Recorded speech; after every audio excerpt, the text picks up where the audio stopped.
Even now, I get emotional because they looked completely lost.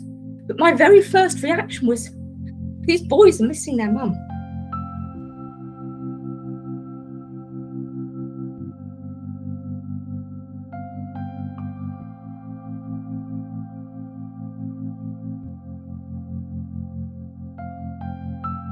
They were between 3 and 6 weeks old, and they were, some of them not even waist height and thin. They looked completely lost. But my very first reaction was, these boys are missing their mum. So they looked at each other and they looked to us for comfort.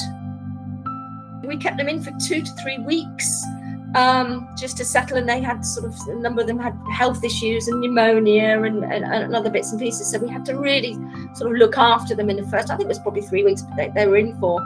And then when they took their first steps outside, wow, they hadn't been outside, they hadn't seen outside. So when we opened the barn doors, that they were apprehensive to come out to start with. But then once they got to the grass, you could see them feeling the environment around them, and the natural environment, which is just what every animal craves, what every animal deserves. And then when they started to sort of run a little bit, they're like, wow, you can see them like a little bit wobbly on their legs. And a couple of them would buck and like, wow, I can move my legs and I can run. They've all got such individual personalities. Some you can just go straight up to and cuddle, and you don't need to worry. But others, they can say, oh, here's mum, let's have a bit of chase. Always, always, always, you will have Clover and Rusty Braveheart at the front.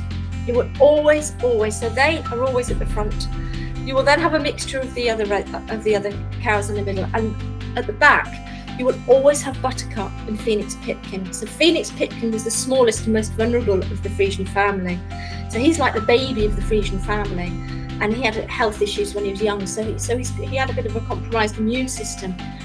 And watching how the others protect him and support him is absolutely incredible.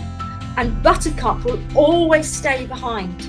Always. Buttercup will never, ever, ever go through the last gate until Phoenix is through. All the others started to bond and play, but Phoenix would sort of be on the periphery, on the outside, and didn't really seem to play. And one beautiful evening, Calvin Cariad, he was instigating play with him. He was training him to play. And this went on for about half an hour. So what they do is they nuzzle their heads together and try and push each other. So he was letting Phoenix win.